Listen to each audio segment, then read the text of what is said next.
Greetings, loved ones. Let's take a trip. It's time for Amanda Exclusivo. Hi everyone, welcome back to the Amanda Exclusivo. You guys, I'm so excited. One of my favorites from the Bachelor franchise is here. It's Ben Higgins. Hey Ben. What's going on? How are you doing? How's life during quarantine? Things are good. Weird. I have a couple coffee shops in Denver that I started a couple years ago. Those aren't thriving right now, but personally, it's been a good slowdown. It's been healthy for me, so I'm doing well. So it's good just to have that time to relax a little bit and hang out with your fiance. Yeah, regroup. But I haven't seen her in a month and a half. Really? Yeah, she lives in Nashville. I live in Denver, and she went back to esthetician school. Oh, I never knew that. Okay. Yeah, so she's kind of always wanted to, and it was like, why not now? Like out of any time, let's go back and let's get get this thing that I've always kind of wanted. And she promotes skincare so much, and she loves skincare that she doesn't come from the Bachelor world, so she really cares like deeply about what she promotes and what she talks about. Not to say others don't, but she really wanted to like have an education on it. And so she went back, and she's going to finish up in December and then move out to Denver. That's great. Because I've seen pictures of her and I was so curious. How did you meet Jess? Because she's not from Bachelor World. No, I Instagram messaged her. Oh, sliding in the DM. Yeah, I did. Yeah. So here's a quick version of the story. I was in Nashville for a fundraiser in February of 2018. Okay. And I was staying at a hotel, and there was a sports team checking in the lobby, and I was like, oh, I wonder what sports team that is. The people were taking pictures with them. I was like, I'm just going to go at the location that we're at, and I bet somebody's posted a picture with these people. So I did it. What happened was, though, Bridgestone Arena, which is right next to the hotel I was staying in, their pictures came up too, and Jess's picture was there. She was actually on a date. Wow. But it was a picture of her and her dad. So I was like, oh, that girl's super cute. So I screenshot the picture. It's like, this is creepy and weird. And a little bit. Yeah, a little bit. And so I just like kept it in my phone. I don't know why. And I kind of had like forgotten about it. And then on Thanksgiving that year, my family and I were taking pictures, and my phone ran out of storage. I had the old iPhone, and it ran out of storage. And so I was deleting old pictures. I came across her picture, and I was like, you know what? I've waited a few months. It's less creepy now. Let me message her. So I did. And I just said, hey, if you're interested and you're ever in Denver, I'd love to take you on a date. And we never stopped talking since. Ever since. And now you're engaged. So we're engaged. That's crazy. How did you come up with your plan to propose to her? What were you originally thinking of doing? But obviously COVID hit, so that kind of had to change, I'm sure. Yeah, so I was on tour for Bachelor Live on Stage, which was this live show for The Bachelor. It was awesome, and we were traveling the country, and I didn't want to wait any longer to propose to her. Like, I knew that Jess and I both were kind of wanting to get our next season of life started, and we were both excited about it. But I wanted to do it special, and so her grandfather, who she loved deeply, she actually just lost both grandfathers, but her grandfather, who was on the East Coast, who lived in Connecticut, but was from New York, had just passed away at the time. And I was like, you know what would be really cool is if I proposed to her in New York, where he's from, and did like a little tribute to him. So like I had it all planned out. It was going to be in Central Park. It was going to have like a flash mob. It was going to be really special. Yeah, we were going all out. But good for you. The flash mob was easy because I was on tour with a bunch of dancers. So like they had that under control. Obviously, COVID changed things, and once COVID hit, I went back to Nashville with her family, and at that point in time, her mom and I are like, you know what, like, let's just do it here. Like, the whole family's under one roof. We can still make this super special. Jess just wants to be engaged to you. I want to be engaged to her, and so we did it in her backyard, and we got a bunch of sunflowers picked and did it by a pond in her backyard, and the pictures are beautiful, Ben. They're amazing. We did all right. Yeah, for the you did just fine. You did just fine. You don't have to worry about that. No, she hasn't complained yet, so we're good. And the ring is beautiful. So have you guys learned a lot about each other during quarantine? Any weird habits that she has, or something that she's picked up on what you do that's weird? Anything fun like that? Oh, I'm sure she she's definitely thought I was weird. She, when we don't live together, and we won't until we're married, and that's just kind of something we wanted to look forward to. And so we do long distance. And so when we are together, like if she comes visits me or I visit her, it's usually for like at most a week, say. Okay. So during quarantine, we were together for like 2.5 to 3 months, nonstop. Yeah. And I think the one thing we learned is just like how great that is. Like, it sounds like really like cheesy, but like I really enjoyed my time with her. I enjoyed having her around. I don't know if she would say the same. I feel the same way with my parents sometimes. It's okay. Yeah, but I really loved it. And what I learned about her, well, one is I've always known it. Jess is, she's really focused. So like she wakes up at like 5:36 and she works out to get her day started. It's a little more aggressive than I am. I can pull off the 6:30, but like running in the dark or like working out in the dark is not my deal. That's her deal. Also, it's kind of crazy is one thing I saw in Jess, and it's always been true to me, but I saw it during quarantine, is she really wants to like care for me. Like she just really wants to be an incredible partner, wife, friend. And I got to see that more when we were together more, because there was more ups and downs in those moments. And so I got to see how she responded and how she cared for me. And that was like, that's pretty cool. That makes me just jacked for life, that I have somebody I know is my like biggest fan and biggest supporter and just best friend. And I'm sure she's also really proud of you because of your upcoming book. So congratulations on becoming an author now, Ben. That's amazing. Alone in Plain Sight, right? Yeah, it's called Alone in Plain Sight. So 2 years ago, I started this right when I met her, kind of just like writing, and didn't really know what it was going to be or where it would take me. But I just felt like I needed an outlet of thoughts. And then over time, it turned into like, okay, we're actually gonna make this a book. Like this is gonna be a book project. But it took me a long time, 2 years. And it just got announced. I've been keeping it deep inside. It'd be hard because you're so excited just to tell everybody that it's coming out. Yeah, so excited. Yet my co-host of my Almost Famous podcast, Ashley, just finished reading it a couple days ago. And it was weird because she said something to me that made sense. Like I was excited, but I was never anxious, because what she says it feels like is like reading, in a sense, my diary or my journal. And so like as I was writing it, it was more of just like a release. So it wasn't so much of a, oh my gosh, like I can't wait till others read this. This was like, this is the darkest, deepest, heaviest parts of me that I need to get on paper. And hopefully others can relate when they read it. And so as she said, is like, it made sense. Like, hey, it feels like we're just reading a journal of you and how you see the world connecting to each other and to others and to God. And so for me, it was like, it was exciting, but it was, it's just also a good project for me to feel healthy and to get like, you're going to read stuff about me that I haven't really ever told anybody. Like my mom read stuff. No, not at all. And so I'm excited for that part, because I just want people to understand who I am and also understand who others are, and that it's not that life for anybody is not that easy. Absolutely.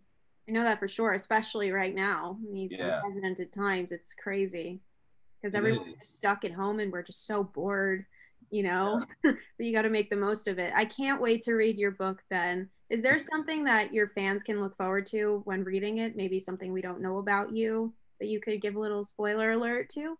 Oh, yeah, definitely. Let me think here. Well, one thing that I hope fans or anybody gets from this is I hope they read it and they feel less alone. So a lot of the book is about me and my struggles with addiction and my struggles with just like why I pursued things the way I did and how selfish they were, and looking back on what that did for me, especially now, that I'm in a relationship that I'm going to be in for the rest of my life. And I can look back now and look at my path to that and the road that led me to Jess and say, oh, I made some huge mistakes. And I definitely didn't see, especially women, in the way that I would always want to see women. My struggles with addiction. But the other piece of the book that I think is really cool that fans will be able to read is I highlight 4 to 6 other people's stories, anything from like sudden paralysis to a young lady that I got to hang out with the last 3 weeks of her life as she knew she was passing away. And like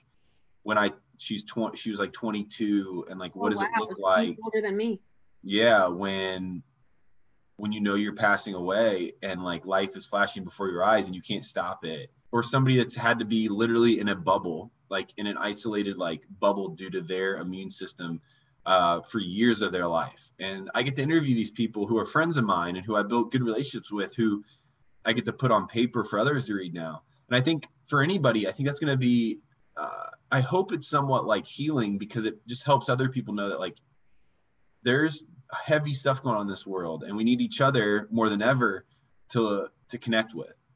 Absolutely. And you definitely, your motto definitely shows in your Instagram show, Hope Still Wins. So that's amazing, because I do watch it, and everyone you've interviewed, it's just an inspiration. It really is. What do you have coming up?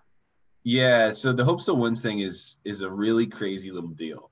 It's interesting because there's like maybe one day there can be something from, but like this is just a passion project. And it came from just I want to do it. And it was like, hey, Instagram's simple, it's easy, it's free. Let's do it. Yeah. There's no production to it, as you see. But the hope was like during quarantine, as I was sitting at home and everybody was okay, people have a little more time on their hands. What if I could start interviewing people that I've looked up to, that I've admired, that other people have admired, and just hear their stories and hear how they've processed their thoughts and why they've processed their thoughts the way they have. And so we're going to keep doing it. And I hope the guests continue to rock, because they have every week. I haven't had a week where I've been like, oh, that sucked. Every week I've learned something. I've been able to hear something that's new and refreshing and challenging. So that's been really great. So that's going to continue. The book obviously comes out February 2nd. It's on pre-order now. So excited. Yeah. So it's benhigginsbook.com. If you don't know, you can go and grab it. And then outside of that, Generous Coffee is still my main job. And that was my next one for you. Yeah. It's kind of the thing that I hope takes me into my 70s, 80s. If I'm lucky enough to live that long, and I hope it's my job forever. But those are really the big things right now. There's not like, there's not massive news on my plate. The book was kind of like the biggest news I've ever had. And now it's kind of like coming off of that a little bit. I also feel like too, like after you left The Bachelor, it seems like you've gotten a lot of really great opportunities. So in the book and your podcast and everything, you're just killing it, Ben. It's wild. I've been really, it's been really fun. When people ask me like, what's the biggest thing that The Bachelor's ever done for you? Well, there's a lot, obviously, but the coolest thing is I've been able to now do things I've always dreamed of doing. So like I always dreamed of having a book. Now, if you would have asked me 10 years ago what that book would have been, it would have been my mom and my grandma reading it. But now it's going to be more than that. And I actually get to like make it in a sense like a job, which is really cool. Or interviewing people I've always looked up to, that I've always read and admired. Now, because of the show, I think they're more likely to sit down with me. It's weird. You go on a reality television show and your life changes. Your voice matters a little bit more, which is pretty cool. Yeah, absolutely. So yeah, it's been fun, and I don't want it to stop. I think that's maybe like sometimes an anxiety of mine. I really love this ability to connect with people and within projects that excite me and that I never thought my life would ever bring me to do. Absolutely. And you are totally killing it, like I said. And I feel like The Bachelor is definitely a great reason why you have so many new opportunities coming your way, for sure. The show definitely helps. So. Yeah, I think so. All your fans, everyone loves you. Your season, Don't Tell the Other Bachelors, was my favorite. Well, really maybe Matt will take that away from me, but I'm glad I've had 4.5 years run where I can be your favorite. Yes, because we do have a lot in common, you know. We were both only children and we both love the Brady Bunch. Oh, So there you go. I'm like, yeah, I could get along with Ben. Yeah, only child to only child. We get each other a little bit more than anybody else does, I'm sure. Absolutely. Do you like being an only child or not really? There's moments, right? So like growing, Exactly. I have great parents who I love dearly. Moments when I was younger that I'd be like, I wish I had an older brother that could like I could get advice from, or I wish I had an older sister that like everybody would want to hang out with and I could just like tag along with. But I had a good group of friends, and so I was always kind of out and about. And now I look back and I don't know. I think like if I'm honest, like I really love being an only child because I get to connect with my parents and like be intimately involved in their life and theirs with mine. I'm There's the obviously same way. stressors and like a little bit of a burden to that, right? Like I'm Yeah, it. Um, you're the only everything. yeah. So that's a little weird at times and hard and like, then you go on a show like this and life kind of blows up and your parents are like, man, if you fail at this, like you're a one shot here. But it's been really good. And I really I really don't mind being an only child at all. Yeah, I feel the same way. There are days when I love it, and then there are days when I'm not feeling it. And I wish I had an older brother or something to give me Yeah. advice. But I have my parents, which is still fun, and I love being with them all the time, you know, Yeah. exactly like you do. Yeah. And you And just you have get a to big do old yourself. room because you're an only child. That's a nice big room that you have that if you weren't an only child, you might be splitting it with somebody. Yeah, no. I don't need to share the space. I'm sure you like having your own bathroom, right? Yes. Yeah. It's a necessity in Jess and I's relationship too. We're actually house shopping right now Oh, fun. for our first home together, and like there's not a lot of like things that we need. I need but I need my own bathroom. Understand. One because girls shed a lot more than I thought, and I can't deal with You're that. not wrong. No, I can't deal with it. So I need my own space with a clean drain that I know will go down every time I take a shower. I understand where you're coming from. I Yeah, am I'm slowly starting to learn to share things. I don't know how well that's going, but you'll win. it's a part of the only child syndrome, which you and I understand. Yeah, definitely. We have our own issues. Yeah, exactly. But before you go, I was wondering if we could play a quick game. I want to see Of if you could course. beat my guest that I had last week, which is your friend Jared. Oh, Um, so what I do, it's called the speed round. I'm going to ask you as many questions as I can within a minute. okay. It's fun, I promise. He got 14, just so you know. Holy cow, he's smart though. All right, I'm ready. Okay, it's always been a dream of mine. Will you accept this rose? Yes, Okay, great. Tacos or pizza? pizza, Baseball or football? football, Your go-to snack? almonds, Electric shaver or regular handheld? electric, Beach or pool? beach, Boxers or briefs? uh, briefs, Okay, East Coast or West Coast living? East Coast, How old were you when you had your first kiss? 12, Wow, okay. Batman or Joker? Batman, What did you eat for breakfast today? oatmeal, Ice cream or cake? ice cream, Flip flops or sneakers? sneakers, What's your sign? Aries, What cologne do you wear? Dolce. It was free, and I've had it for 2 years. Coffee or tea? Coffee, Your favorite veggie? carrot. Oh, the time's up. Oh, how'd I do? You beat him. You did. Congratulations, Ben. You are the winner. So every interview I have to bring you up until Yes. someone beats you. Yes, please do. I would appreciate that. Make sure they know that I was on it and that I tried my best. That you nailed the speed round. That's what you want to let everyone know. That Please you nailed do. the speed. That'd mean a I'm lot proud to of me. you, Ben. I had faith in you that you could do it. Oh, thank you, Amanda. Well, I appreciate having you on today. Come back anytime. I loved hanging out. Our only child syndrome, you know? We got it. Amanda, thank you. I'm wishing you the best, and thanks for having me on. It's fun to talk to you, and we will do it again, okay? Of course. Thank you so much, Ben.